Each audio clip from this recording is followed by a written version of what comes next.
it's time for us to learn how to add our dots to our pumpkins that we started earlier. And we're going to be using some black and white tempera paint for your dots. I'm just going to show you with the black, but it will be the same technique, obviously, with white. So you can choose those colors based on if you have a really dark pumpkin where the black wouldn't show up very well, you might want to choose white. So that's how you can decide what would look best.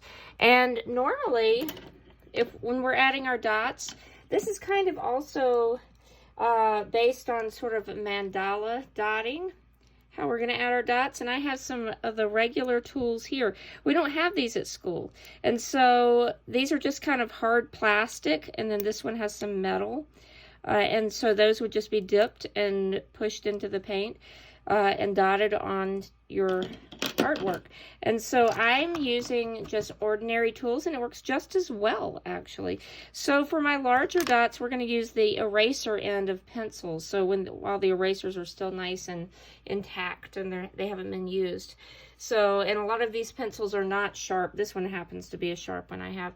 So we'll use other pencils with points for tiny dots. So I'm going to dip this into my paint, and it works better if you don't push all the way to the bottom of the paint.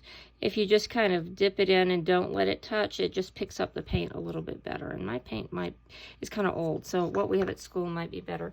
So what I'm going to do, we're going to think about how Yayoi Kusama had those rows of dots. So I'm just dotting this down, and I usually do 2 or 3 dots, and then I have to re-dip.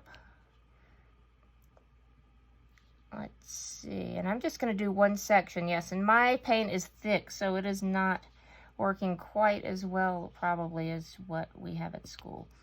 So that's not too bad though. So I am just making my dots go down. Now on these, if I have some narrower sections, maybe I would not use this bigger tool to make my dots. I might start with something smaller. And then for this, I have room enough on most of mine. I could put these thicker dots, but I might decide if I had some thin sections just to do in the center when my section is larger with the big dots, and then move to a smaller tool beyond that. So I'm going to lay this aside. We'll have some paper towels on the table you can lay it on. You can see I used that one for some shading. I'm just going to lay that there. And then to make sort of some medium-sized dots, we're going to use the end of a paintbrush. So I have some little small paintbrushes with a good end, and the same thing, if you can manage to not tap all the way to the bottom, that works pretty well. I'm going to just put one right there. And then you can see those are pretty small. And then I'm just going to go down in a row here. And I'm getting about 2 dips, and that one didn't come out very well. Don't worry if they're not perfect in the grand scheme of your artwork. One little dot, you can see this one, this brush I chose is not doing as well as I had hoped. See that? Let's try a different one actually. See if I have something else around here. I'll give this paintbrush a try. Oh, that's a little bit better, yeah. So I would probably, for my purposes, do this around here, and then what I would do, and I would have my medium ones on either side.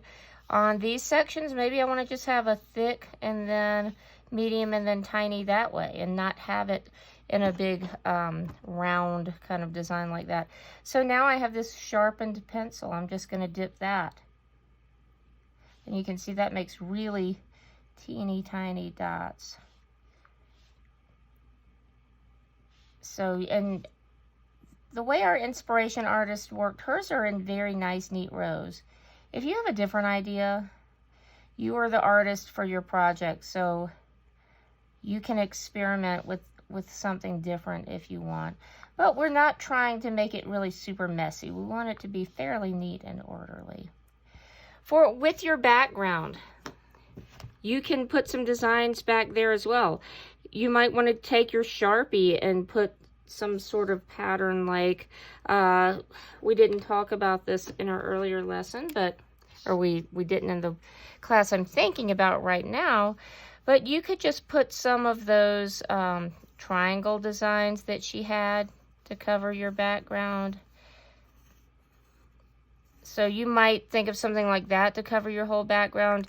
You might just, if your pumpkins take up a lot of space, like on my example, I just put a couple rows top and bottom with white dots. And on my stem here, on my other sample, I used the white dots. So again, if I had a really light stem, I could just do black on the whole thing. Or this one's pretty dark, so maybe that would be a good place for white dots. So I think you get the idea.